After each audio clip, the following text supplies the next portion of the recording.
Batata, Bilenge à Congo, Mbote Nabino Banso, Mbote Lisusu, Lelo nde lelo, Ngonga Ekoki,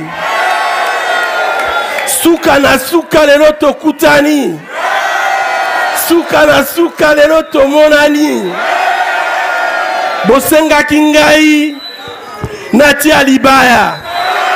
Est-ce que Bolingi Toti Alibaya? Toti Alibaya. Nalingi na senga bino na ndenge bofandi wana. To simba mboga na biso. Bendera ekwe ate. Mutu na mtu azana responsabilité. Na ye ngana kozwa ya ngai. Bino pe bozwa ya bino.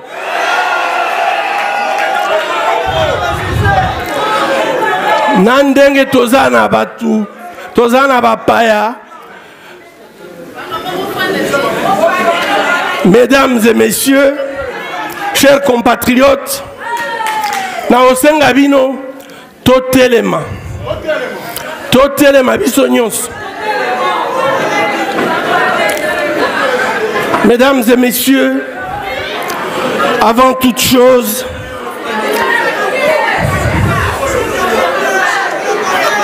s'il vous plaît, je vous invite à vous lever pour une minute de méditation pieuse pour les victimes des guerres, des massacres, des assassinats, des crimes et plusieurs autres barbaries commis dans notre pays, que ce soit ici à Kinshasa, à Kwamut, à Beni, à Ituri, à Goma et partout ailleurs dans notre pays. Gardons une minute de silence pour tous ces morts.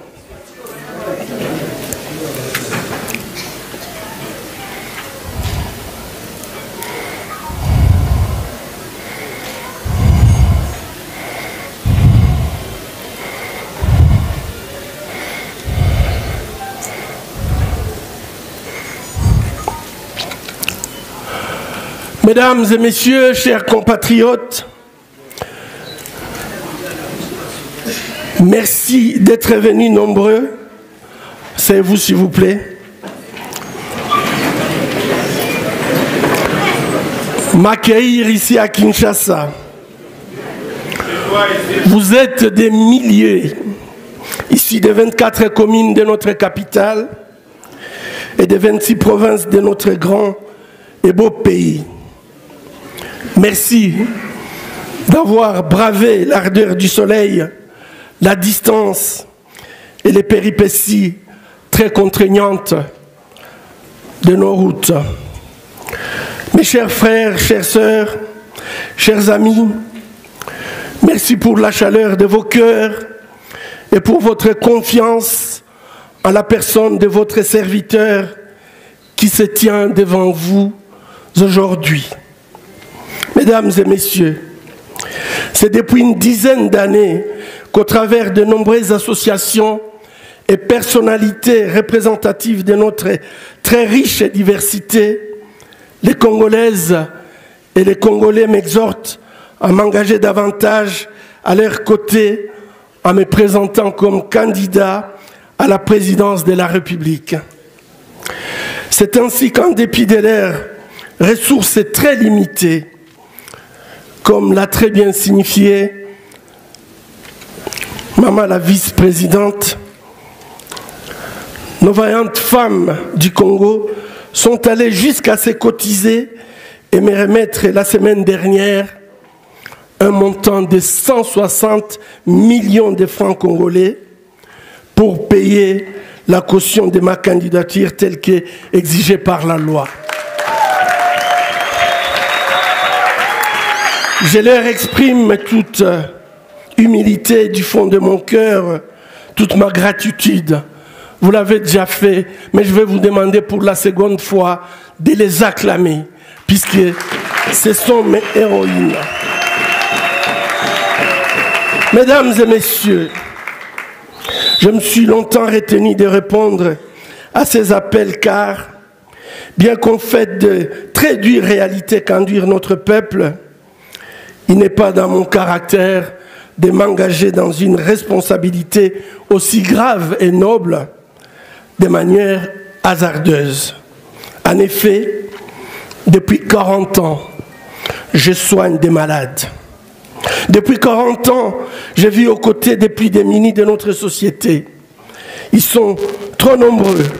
Ils sont des millions, des femmes, des hommes, des jeunes et des enfants qui subissent des privations inhumaines. Ils vivent dans une grande misère parce que notre pays va mal. Notre pays va très mal. Et à ces jours, rien n'est fait pour arrêter l'hémorragie.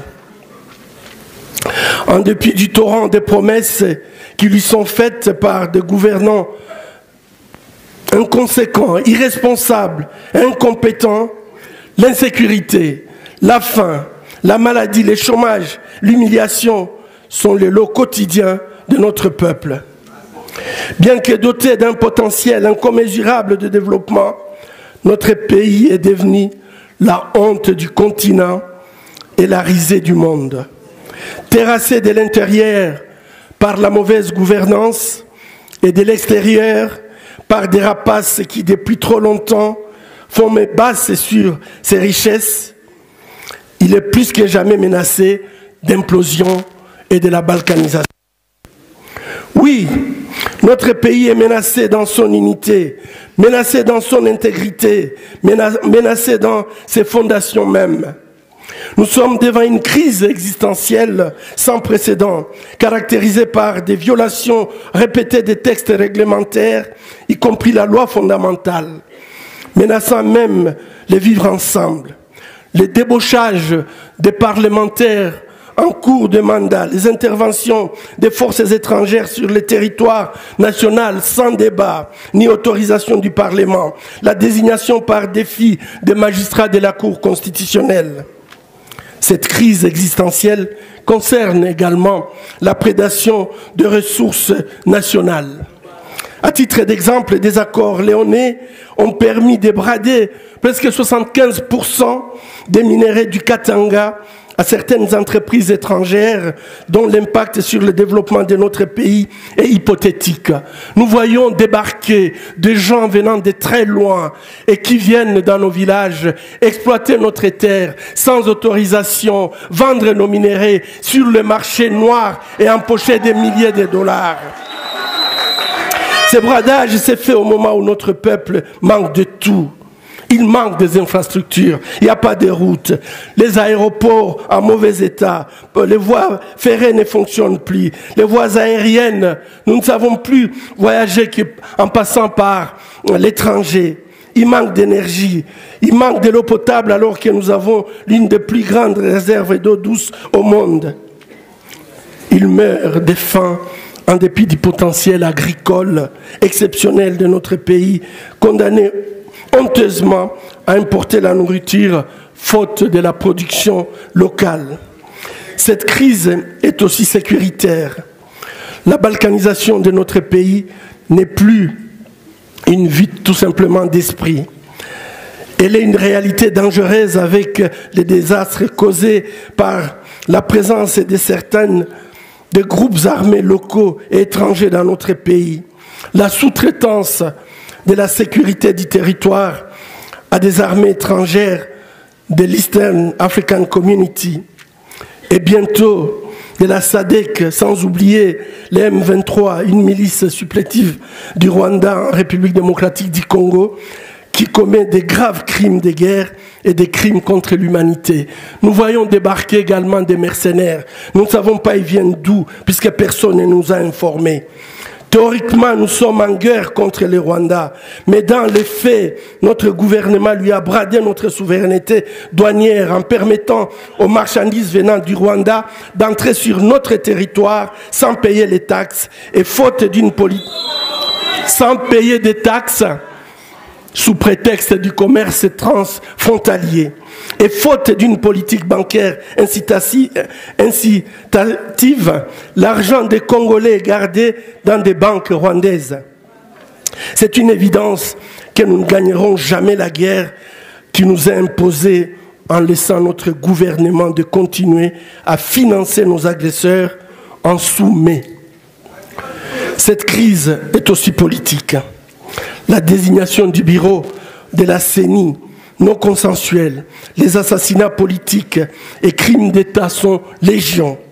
La restriction de l'espace de liberté et la violation de droits, les arrestations arbitraires des militants de la société civile, les journalistes tels que Wajekera, des opposants politiques, nous pensons à Kabouya, ça inquiète.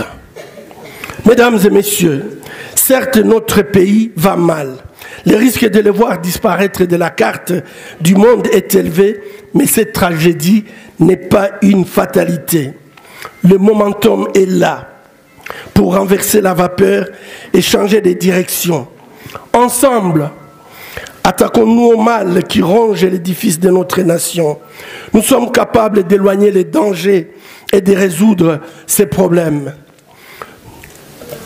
Nombreux m'ont dit que le système est verrouillé par le pouvoir, que le régime actuel organisera la fraude électorale pour gagner les élections à venir, qu'il fallait attendre que le moment sera plus propice en 2028. Eh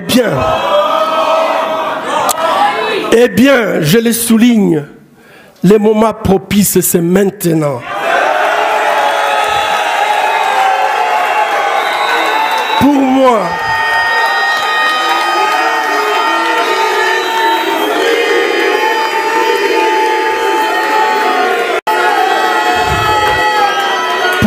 Pour moi, ce n'est pas les gains émanant du pouvoir qui me motivent.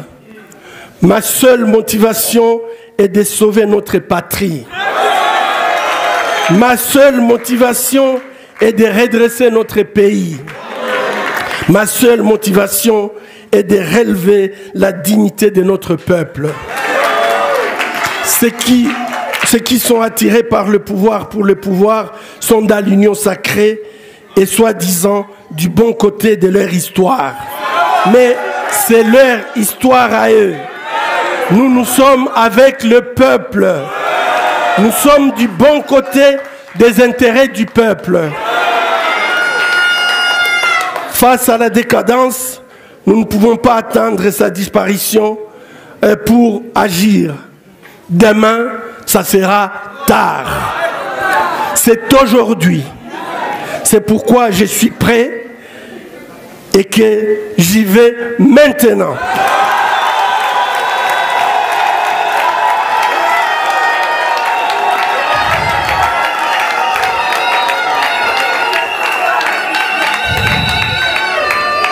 Sur le plan individuel, certains m'ont conseillé de ne pas salir ma blouse blanche, immaculée, en allant servir mon peuple dans la politique active qu'ils appellent aussi la politique sale. Nous ne voulons pas faire la politique sale. Mais, chers compatriotes, comment me contenter des tapis rouges et les honneurs individuels quand l'ensemble de notre peuple est humilié chaque jour? Partout dans le monde et pire, même dans notre pays. Ces honneurs, nous n'en voulons pas. Je suis d'abord un citoyen indigné. Je suis un citoyen révolté par tant de misères du peuple et l'incurie des dirigeants politiques successifs. C'est un immense gâchis. Les citoyens ont le devoir d'intervenir dans les affaires publiques, surtout lorsque la nation est en danger. C'est mon cas aujourd'hui. Je suis prêt.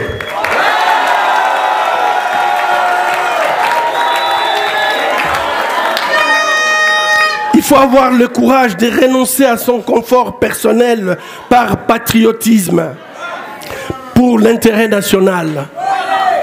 quittons nos conforts qui nous empêchent de penser aux autres, qui nous empêchent de regarder nos concitoyens comme nous-mêmes.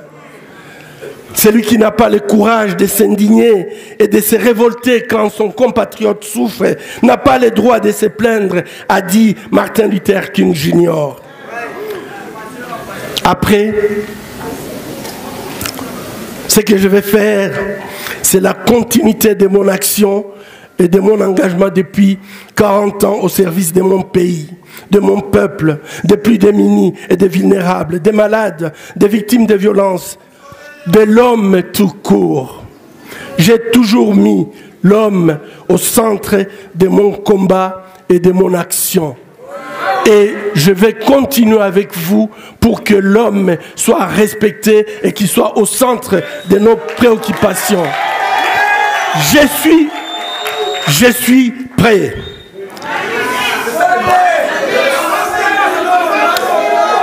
Mais ma réponse aujourd'hui est conditionnée par un engagement et responsabilité collective. Nous devons tous, comme peuple, être conscients des problèmes graves qui entachent le processus électoral. Fraude massive préparée, préméditée. Au lieu de préparer un bilan, pendant 5 ans, on a préparé comment organiser la fraude, la corruption, le détournement, l'instrumentalisation des institutions et même des finances publiques. La réponse collective doit être une indignation. Indignez-vous, le peuple congolais. Indignez-vous. Et enfin, une résistance à cette nouvelle forme d'esclavage et de prédation. Et enfin, la révolution démocratique pour faire valoir nos droits. Nous devons faire appel solennel au rassemblement de toutes les forces acquises au changement et prises de la partie qui crie au secours pour le salut de la nation. Que ce soit la société civile, les partis politiques, les confessions religieuses, tous citoyens congolais. La mobilisation pour une prise de conscience populaire peut tout changer et faire basculer l'histoire. Notre peuple a su le montrer dans le passé. Le peuple finit toujours par vaincre. Je compte sur vous, peuple congolais, pour faire obstacle à ce qui nous opprime et qui nous affame. Je compte sur vous pour faire face à ceux qui veulent maintenir nous et les générations futures en esclavage. Faisons le choix aujourd'hui, faisons le choix pendant ce cycle électoral entre l'esclavage et la liberté. Mesdames et messieurs, chers compatriotes, je n'ai ni or ni argent à vous donner. Je n'ai même pas de t-shirts et de casquettes à distribuer. Mais ce que j'ai, le plus précieux, mes convictions, mon expérience, mon amour pour chacun de vous, mon amour pour notre pays, je vous la donne. Lèvons-nous, lèvons-nous, lèvons-nous, marchons à la suite des pères de l'indépendance de notre pays pour prendre à main notre destin et refonder notre nation. Mesdames et messieurs, je l'ai dit, notre nation est en péril. Sa souveraineté est devenue précaire. Sa constitution est foulée aux pieds par celui qui est supposé en être le garant suprême. Des accords opaques et dangereux sont conclus avec des pays agresseurs sans consultation ou sous le regard complaisant du Parlement et au mépris du sacrifice de nos vaillants soldats et résistants morts au front. Mesdames et messieurs, depuis 40 ans, à l'hôpital des Panzi à la Fondation et dans le mouvement de la société civile, j'essaye à mon échelle de soulager la douleur d'une femme blessée dans sa chair au plus profond de son intimité. J'essaye de redonner une perspective professionnelle à des femmes, à des hommes et de jeunes bourrés de talents, mais dont malheureusement la souffrance n'intéresse nullement les salons de jouissance de ceux qui ont la charge de diriger ces pays. Après 4 décennies de travail assidu sur le terrain et face à la gravité des malheureux de notre peuple et de son sort très déplorable, il est temps pour moi de réévaluer la nature de mon engagement pour notre peuple et avec notre peuple. Admirateur du président Nelson Mandela, prix Nobel de la paix 1993, je sais que c'est un exercice de conscience et de responsabilité qui, tôt ou tard, s'impose à tout leader qui vit en osmose avec ses concitoyens. Notre pays est malade de sa classe dirigeante. Il mérite une classe politique moins résignée, mais surtout moins insouciante, moins égoïste, moins cynique, moins avide des biens faciles. L'alternance ignominieuse imposée par un arrangement pernicieux n'a fait que changer de visage des dirigeants sans extirper les cancers des pratiques corrompues et prédatrices et sans apporter de nouvelles valeurs fondatrices destinées à inciter chacune des filles et chacun des fils de notre pays à apporter dans la dignité et dans l'ardeur sa pierre dans le redressement du pays. L'heure n'est plus au compromis avec les antivaleurs qui ruinent le fondement de la plupart des catégories de notre société. L'heure de la rupture est arrivée. Nous devons rompre avec un système qui nous... Avec cette armée des femmes dynamiques et responsables comme vous, mesdames, avec des hommes courageux et travailleurs comme tous ces messieurs devant moi, avec cette jeunesse ardente et talentueuse en face de moi, il n'y a pas dans mon esprit l'ombre d'un doute concernant la renaissance de notre pays. Cette renaissance nécessaire et inéluctable, tant souhaitée et tant attendue de nous tous. Nous ne sommes pas n'importe quel pays. Et il faut pouvoir se le dire. Nous ne sommes pas n'importe quel pays. Nous sommes le grand Zaïre d'hier, respecté partout en Afrique. Nous avons un évident destin de grandeur. Demain, nous serons un géant africain. Demain, nous serons un géant mondial. Notre place n'est pas au salon des pessimistes, des pleurnichards. Notre place n'est pas au salon des défaitistes. Notre place n'est pas au salon des inconscients et des viveurs de bonheur. Notre place est sur le podium du développement. Nous sommes tout simplement un peuple d'avenir. Voyagez un peu dans le monde, dans toutes les universités, vous allez trouver les intellectuels, l'élite congolaise. Nous avons des hommes et des femmes intelligents, capables de faire la différence. L'Afrique et le monde attendent de nous un réveil, un sursaut de dignité pour qu'enfin nous jouions notre rôle naturel de locomotive de ce grand continent. Nous devons passer d'une société négative à une société positive, d'une société passive à une société active, d'une société déprimée à une société conquérante, digne, fière, solidaire, profondément humaine et forte de sa diversité ethno-culturelle. Pour y arriver, je connais qu'une recette. Pour faire tout ça, il n'y a qu'une recette, le travail et la discipline. C'est le projet de société que je vous propose. Dans l'histoire de l'humanité, je ne connais pas un seul peuple, ou je ne connais pas une société qui a atteint la grandeur ou qui s'est redressée sans ériger l'exigence des valeurs suprêmes.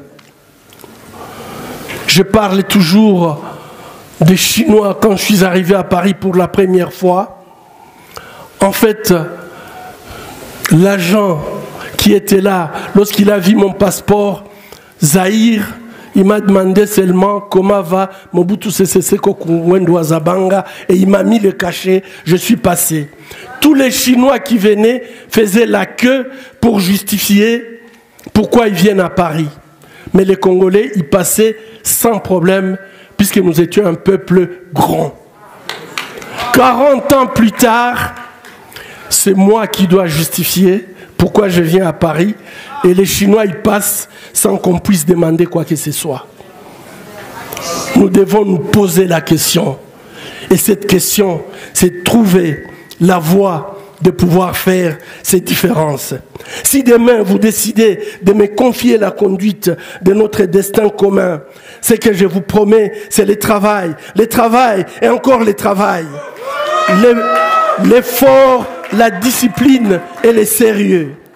Sous le leadership que vous me donnerez, l'ardeur au travail, l'excellence éthique, le mérite, les initiatives privées, individuelles et collectives seront érigées en valeurs cardinales.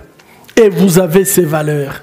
Hier, je voyageais avec une citoyenne congolaise et qui m'a raconté son histoire. J'étais impressionné. Elle m'a dit qu'elle a commencé ses affaires avec $50. Aujourd'hui, elle est chef d'entreprise. Elle brasse des millions. Elle a des entreprises de fabrication diverses. Et ça, je crois que je le vois avec les femmes congolaises. Je pensais que ce sont des femmes qui viennent seulement des régions de guerre. Mais cette fille, elle est une fille de Kinshasa. À 30 ans, elle brasse des millions sans avoir eu de prêts. Donc vous avez la capacité, sous le leadership que vous me donnerez. Donc il faut absolument que vous puissiez apprendre que la seule promesse que je vous donnerai, c'est de pouvoir travailler et travailler encore. Nous devons travailler avec nos têtes, nos mains, pour qu'enfin nos enfants cessent de mourir de faim sur cette terre sublime. Nous devons devenir un vivier d'entrepreneurs créateurs d'emplois, de richesses et de prospérité pour tous. Nous devons devenir un pôle d'attraction pour les investissements nationaux et étrangers si indispensables au développement de notre pays.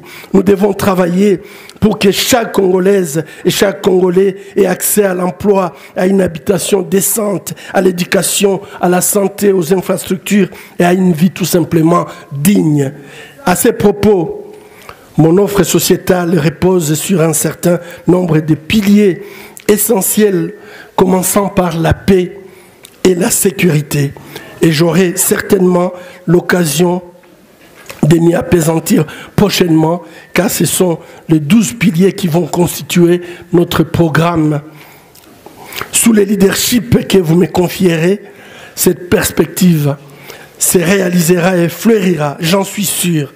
Et c'est là avec la participation de chaque Congolais et chaque Congolaise grâce aux initiatives de tous. Grâce également au retour de l'État et de son autorité organisatrice, régulatrice, protectrice et incitatrice au travail. Nous voulons un État moderne, rigoureux, efficient, juste, qui ne laisse personne sur le bord de la route et qui incarne le progrès, la solidarité et l'espérance. Mesdames et messieurs, chers amis, j'ai entendu votre appel, l'appel du peuple congolais profond. J'ai compris que vous souhaitez que j'incarne votre espoir en des jours meilleurs.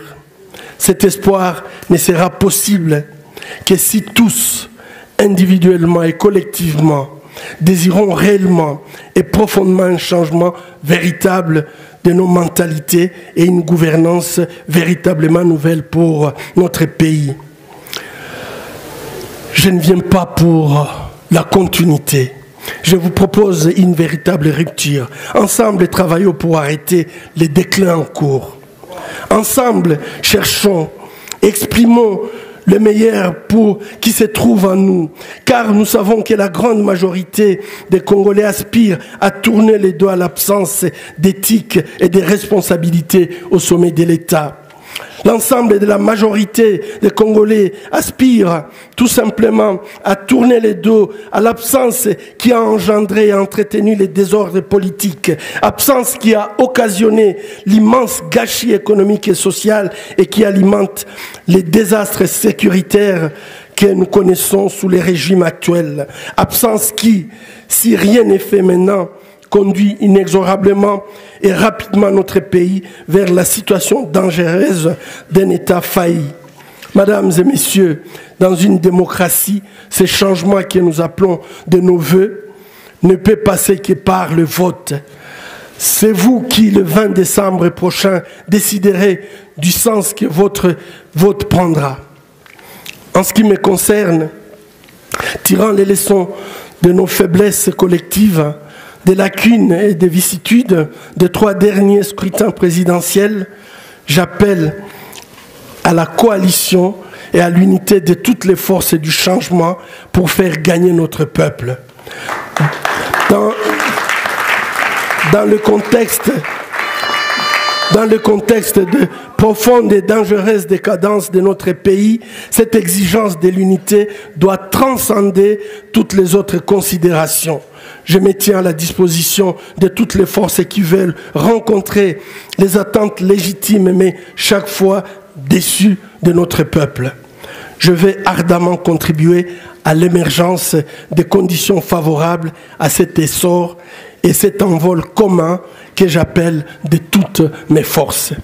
Mesdames et messieurs, chers amis, l'avenir que nous voulons est un contrat social entre un dirigeant et le peuple. Ce contrat impose à chaque partie des responsabilités. J'ai fait état de ce que je crois être mon devoir vis-à-vis des futurs électeurs que vous êtes vis-à-vis des futurs alliés. Quant à vous, permettez-moi de vous dire que votre devoir en tant que citoyen sera d'abord d'aller voter massivement pour le changement. Mais il ne suffira pas d'aller voter pour espérer gagner.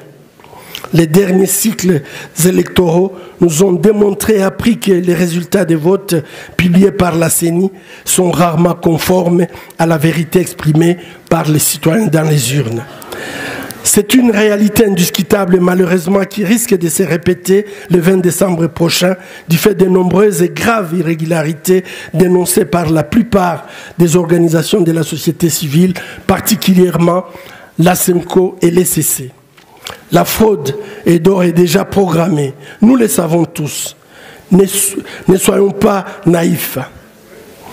Mais notre devoir n'est pas seulement d'aller voter, il est aussi de nous assurer que notre vote ne sera pas volé. Notre combat implique la vigilance du peuple congolais, une vigilance active, une vigilance des terrains. Pour cela, il faudra vous mobiliser massivement et pacifiquement pour contrôler le processus à chaque étape. C'est de votre droit constitutionnel opposable à tous. Ne restons pas les bras croisés. Nous l'avons trop longtemps fait et aujourd'hui nous en subissons les conséquences. Nous avons le droit de contester les résultats d'une élection truquée avant, pendant et après le scrutin. Le vote est un des moments clés d'une démocratie. Nul n'a le droit de l'usurper au risque de mettre en marche une révolution démocratique. Car le peuple est le seul souverain. Et les femmes et les jeunes ont un rôle central à jouer dans cette révolution démocratique. Face à un peuple déterminé à défendre ses droits constitutionnels, le régime actuel aura raisonnablement intérêt à tirer les leçons des récentes mésaventures de certains dirigeants africains qui, ivres du pouvoir, se sont crus plus forts que le peuple. Nous, Congolais, nous ne sommes pas un peuple de moutons. Mesdames et messieurs, chers amis, j'ai fait le tour de la question en soulignant le contrat de redevabilité qui nous lie. Chacun a sa part de responsabilité dans ces grands projets de reconstruction de notre pays. L'une des clés de cette renaissance est entre vos mains, c'est le vote. Faites que votre vote permette de briser les cercles vicieux du sous-développement, de libérer l'intelligence collective et un nouvel élan à notre pays. Faites que votre vote puisse vous libérer de l'esclavage. Faites de sorte que votre vote puisse vous donner la liberté et une véritable indépendance. Sous le leadership que vous me confierez, nous travaillerons ensemble pour que notre pays devienne une puissance économique, intellectuelle, militaire, agricole, pastorale, énergétique, technologique, sportive, culturelle et écologique. Mais cette puissance et cette grande ambition pour notre pays n'auront de sens que si elles se fondent sur une éthique élevée de rectitude, une exigence de solidarité nationale et un engagement pour la paix afin d'assurer la promotion de la femme congolaise et de l'homme congolais. Apenaza Kinois. Nayebi pasi ya Kinois. Nandenge bosenga kingai natia libaya, il faut na ebisabino libela, tokotia libaya.